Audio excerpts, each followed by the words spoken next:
Thank you for the wonderful introduction.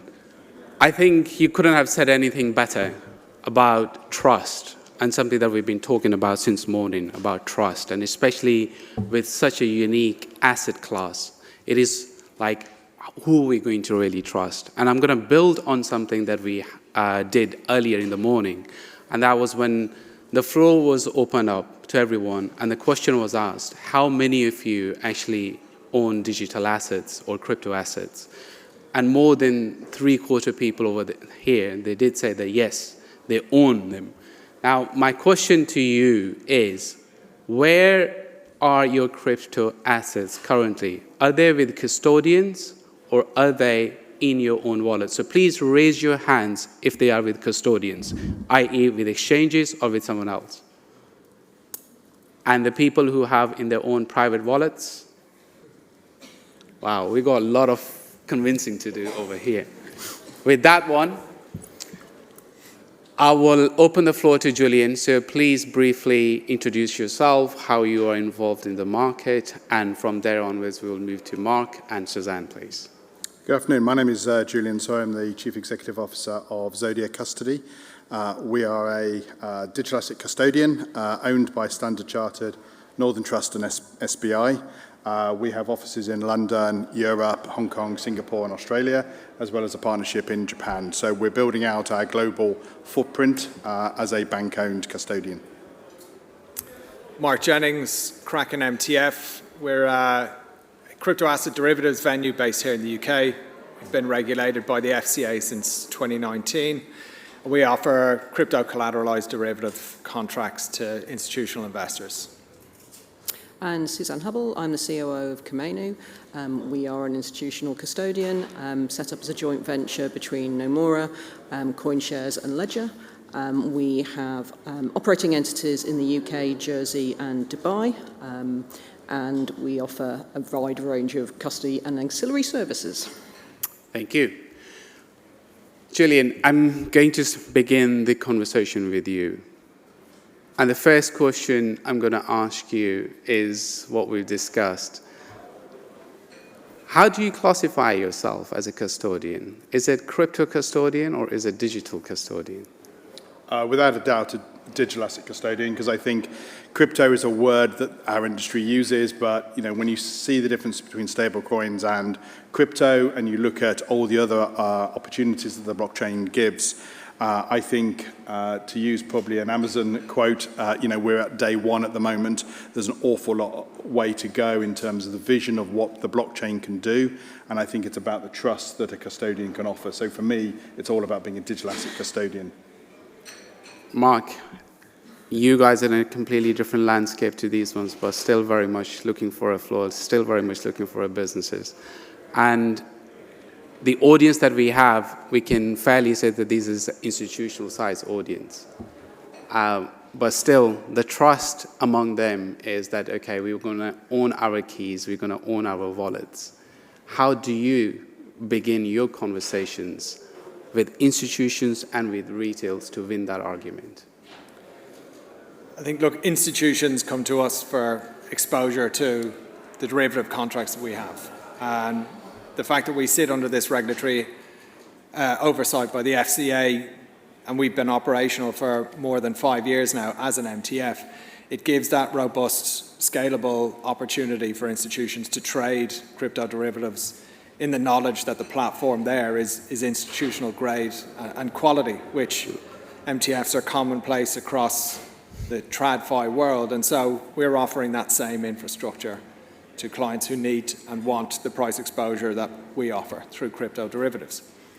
Now, we would say crypto facilities was the entity that Kraken acquired, and that has been at the forefront of offering this derivative product in the UK. And I think the fact that we've had that relationship with a regulator for a long period of time has allowed us to develop and build on the product offering we have and meet the needs and kind of educate all of those in the same realm that we're in. So, when you look at trust, we've gained that trust by working with not only the regulator but the clients who've supported us from our launch days back in 2019, and we've consistently delivered for them.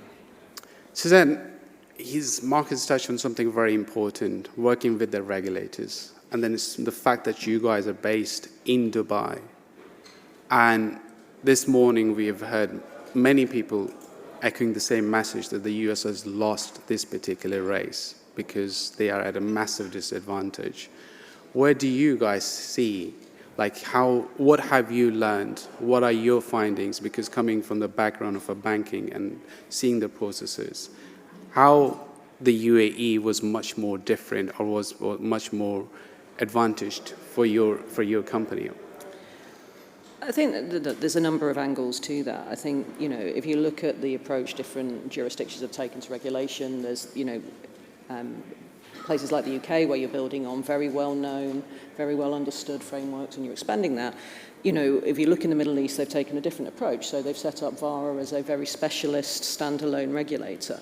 That's allowed them to move fast, but we might argue not fast enough on certain aspects. But, it brings a kind of focus to the space, which allows them to, I think, they should be able to bring some interesting opportunities to market.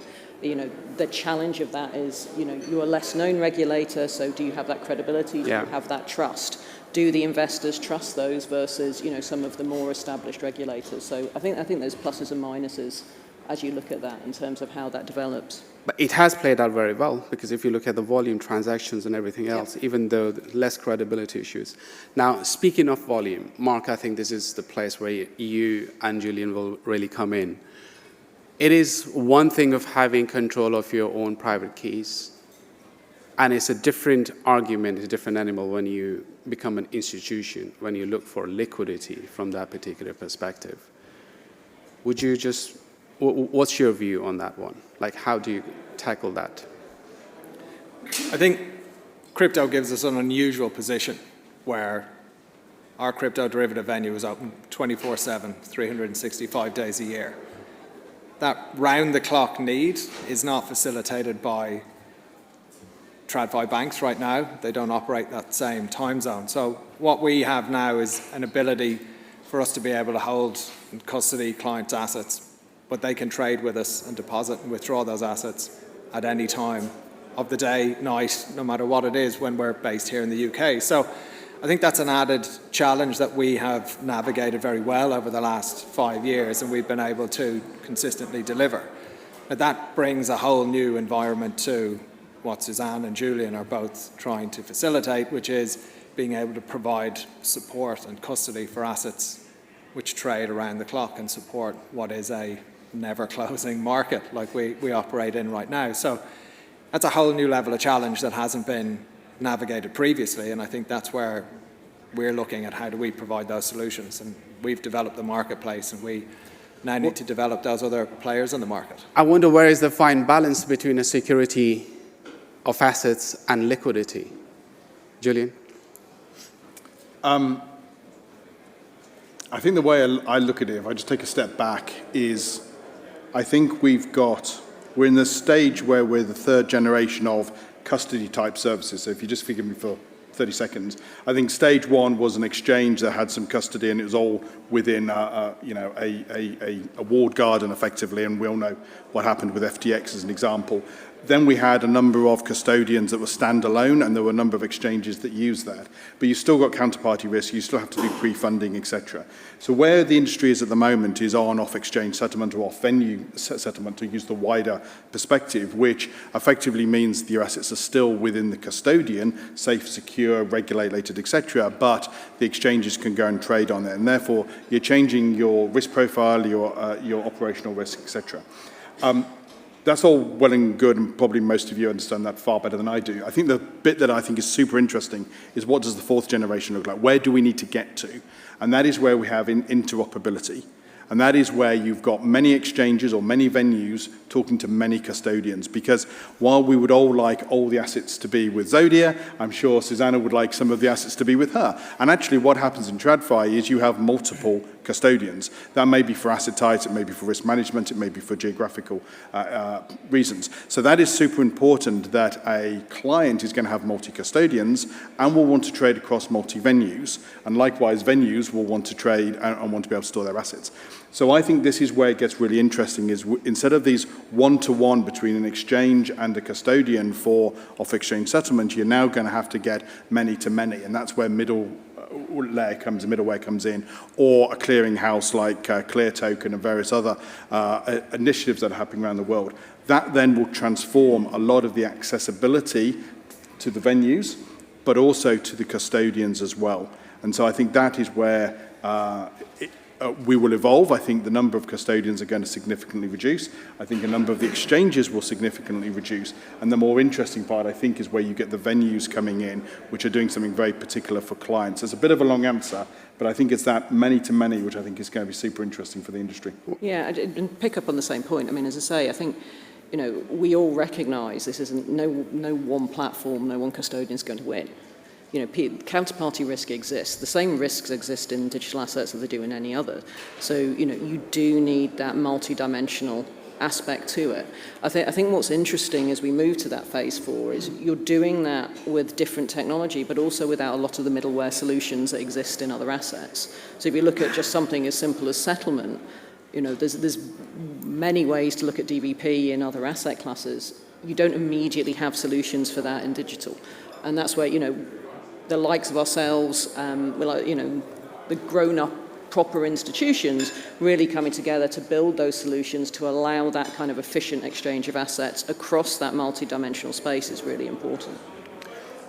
Speaking of building, do you think that the trend is going to be more about acquisitions of existing technologies? For example, Zodia, look what Standard Chartered has done with yourselves, or with these particular companies, or so-called the grown-ups, will have their own things developed? I think you'll see both. I think there will be fewer in the long run, whether that's through mergers, that's through acquisitions, that's through some of the more traditional spaces coming into those digits. Do they do that to build themselves? Do they buy? Do they partner?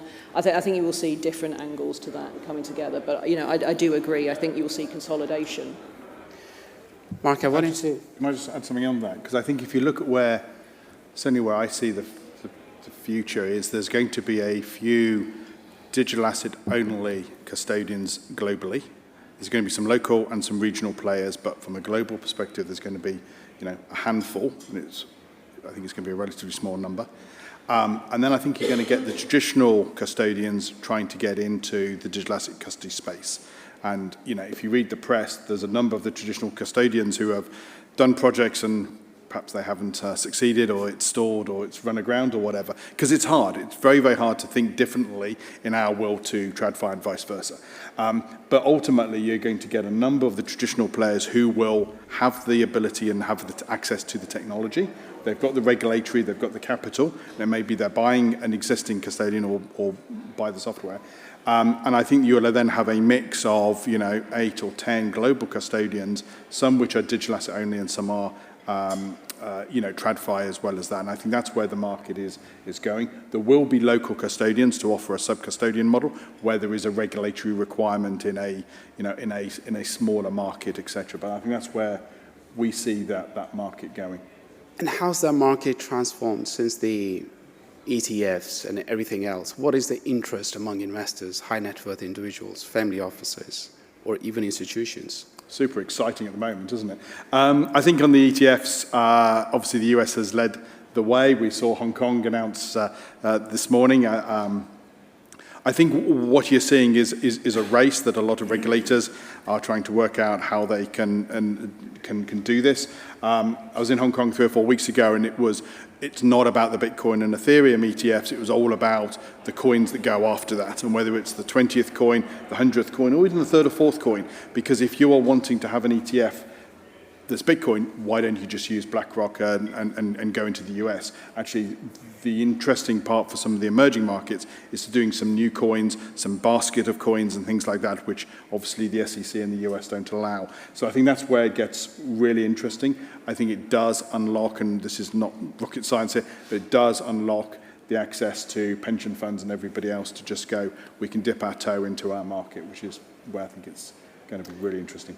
Mark, from your perspective, when we're speaking about pension funds, it's all about yield for them because that's what they are very much geared for. Now, when we are in the custody business, in the normal custody business, there isn't really much of a yield, especially if you are under real estate assets. Just like from the custody perspective, you don't get a yield out of the custody. But over here, there are certain ways to get yield, but when you park them. Where do you see that market growing? The fact that we've seen some massive blow-ups within this particular space. How is the confidence coming back? Where institutions, high net worth individuals, they can come, they can park your assets with yourselves, and then look for a yield in relation to that. I think the yield piece, we've seen the success of some of the stable coins and some of the yield that they offer through there, but I think what we should start to see more of will be tokenization of those real-world assets that generate yield. And so if you look at tokenized treasuries or gilts as they come online, I think the fact that you can tokenize it, which then means you can bring them down to the nth degree in terms of size and be able to trade them in a way that's not possible right now. I think once you have a market that functions there, which allows full transparency from that treasury market to what exists in the real-world treasury market, we can then consistently look at those yield-bearing instruments as part of the collateral that we take. But I don't think we're there now. I think we're still at the early stages of those kind of yield-bearing instruments. But I think over time, that should naturally become part of what we're doing. And then that feeds into the need for custodians to be able to custody those yield-bearing assets so that we can then have confidence to be able to say that's the collateral for the positions you've got in a venue like mine, and be able to trade from there. So it's like real world, TradFi has always had that position of, yield-bearing instruments providing collateral for other exposures that they've got. Everything's got to make money. You've got to be putting it to use. But I think we now need an infrastructure that supports that. And so how does blockchain technology allow us to do that? I think that's a question for these two to answer. But it's something we'd want to see. Suzanne? I think with most products, you see kind of standard evolution, right? It's risks. So how my primary risk dealt with that allow me to, take a position in these products. With digital assets, that's very much, the initial was technology and keys and, how is all that protected? That's moved on post FTX a lot more around counterparty risk, where are my assets, who's holding them, do I really understand the legal entity structure, do I understand my liability, what is the counterparty risk with that? And, once people get comfortable with risks and very short-term memories, it's then about actually, I want efficiency. So I want operational efficiency and I want capital efficiency. So, we're spending a lot of time working with various partners, platforms, prime brokers, etc., to, do the off-platform collateral so we can hold your collateral, you can trade away. I love sticky collateral because, that as a custodian, that's key. But the next phase is, okay, I can trade on it, but it's not earning me anything. So can you hold other assets, which is where I think, you see custodians crossing into other asset classes, or can you hold assets that actually bring me some form of return? And as I say, I think it's just that very natural evolution. So, we are working with a lot of partners around what are the types of tokenized real-world assets that people want to see, that we can custody, the legal frameworks exist, and that we can really bring a solution to market with the platforms where all of those bits are lined up so we can have a coherent solution. I think one really good example is we've partnered with a company called Open Eden in Singapore that if you've got USDC, you can now get a T-bill yield. And I think that really goes back to Mark's point of this jump between TradFi and crypto to go, actually this becomes super interesting, that you can get that yield, you get the security of being a T-bill, but you've actually got USDC. And I think we're going to see lots more examples of some really innovative companies doing things that start to get this bridge between the two, that creates the yield in this example to this question, but enables collateral to be used, etc. And I think that's where... Well, collateral is where exactly I wanted to move.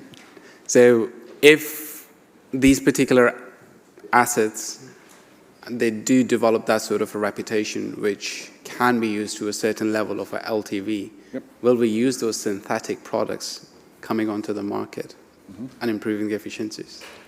I think so. I think it's this is where you've got crypto heading into where TradFi is and creating the opportunities 24/7, as Mar said, but it's just being able to have some really interesting opportunities that you can't get in either of those one markets on their own.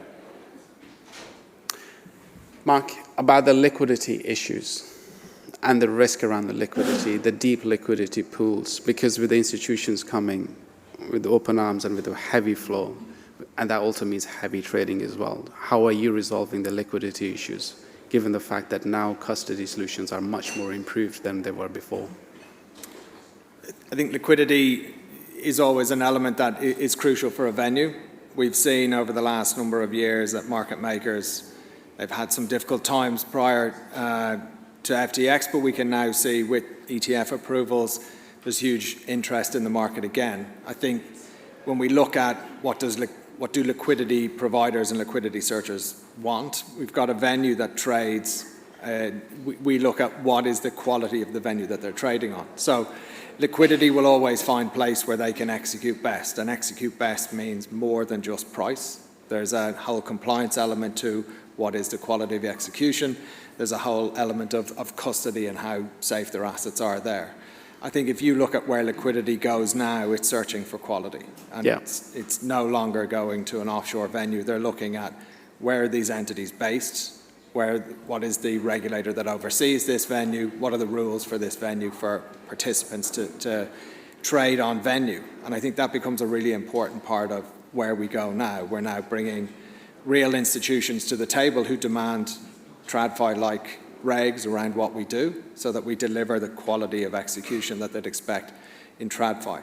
So I think liquidity is, one of the challenges we now have is you've got a round-the-clock market. And I think that brings a really interesting point about how do you maintain liquidity for those 24/7 hours of the day and a fully functioning market. And part of that will be, some of the innovations we've seen recently. There's a tri-NAV ETP that's out there now where you'll have investors who are able to invest at a London close, an Asia close, a New York close, which allows us to maintain liquidity throughout the day. And that's part of one of CF Benchmarks, which offers a lot of these benchmark rates. They've been able to develop that product, which again is catering for what is a global 24/7 market. So I think there's elements of development that we need to get to, and I think they'll bring and develop new innovative products like a tri-NAV ETP or ETF, which again is just focusing on how do we deliver for the client base that's there. So I think there's some really interesting developments. I think liquidity will always be central to where capital inflow comes from. BlackRock having the huge ETF inflows they have, they obviously dominate some of that trade flow, but we've seen what happened in Hong Kong. We've seen other launches in Europe as well of these ETF products. So I think liquidity will continue. I don't think you'll see the same dearth you have in maybe traditional markets where banks shut down and you can't move US dollars across the globe because you've got to wait for SWIFT to wake up in the morning. So I think there are some of the challenges that we as an ecosystem have adapted to, but I think we now need to see the rest of that happen in terms of trading venues and the service providers that we've got. Julian, how are you guys helping them in terms of finding that deep liquidity? Because for me, as Mark said, it is a 24/7 venue. And if a geopolitical event unfolds over the weekend, this becomes the only asset class through which you can actually measure and dictate your portfolio allocation when the normal markets will open. At those particular times, liquidity is incredibly thin, given the fact that this is a new asset class. So are you doing something in order to address those ones? Because if someone wants to hedge a weekend event, a geopolitical event, which could have a massive implications in their portfolios. So I think I'd break it down in two parts. From a liquidity perspective, we are not in that ecosystem. That's where Mark and the other venues really have that to think about. The bit that we work on is that we have real-time access to cold wallet, which means that you haven't got this defunding of 4, 6, 8 hours from getting cold to hot to warm. It's like cold to be able to trade. And so therefore, when there is an incident, as you say, of whatever proportion, whatever reason, then it's been having access to your assets in real time. And that, I think, changes some of the dynamics. And it probably goes back to a similar theme, which is, not all custodians are the same through regulation, technology, ownership structures or whatever. And I think that's where clients are educating themselves, and we're also educating in terms of what does good look like and what do you want from a custodian, because it's so important to that ecosystem if you're wanting, instant availability to all of your assets. Yeah, I'd just pick up on that. I think, something else that we're seeing a lot more focus on is resilience, something you take very much for granted in other markets, which, we've all seen kind of outages of layer ones, of platforms, etc. in this market, and it can be quite twitchy around that. So, to Julian's point, it's very much we've got to be there. People have got to have access to their assets when they need them. But that's not just around your processes, it's around your technology. We're a multi-wallet custodian, and that's one of the things we offer our clients is, fundamentally, you can split your positions, you can have liquidity, you can have your assets in different technology stacks to give you that extra step of resilience that you would expect and demand as an institutional player. So I think, resilience for me is one of those areas. I was quite surprised coming into this from a TradFi world that, some of these, the infrastructure just isn't as evolved. So, we're seeing massive improvements in that. We're seeing a lot of improvements over the last couple of years, and I think we'll continue to see that grow. Suzanne, Mark, Julian, it has been a pleasing, plump pleasure, and I thank you very much for taking the time out of your daily schedule to share your wealth. Please give them a warm hand of applause.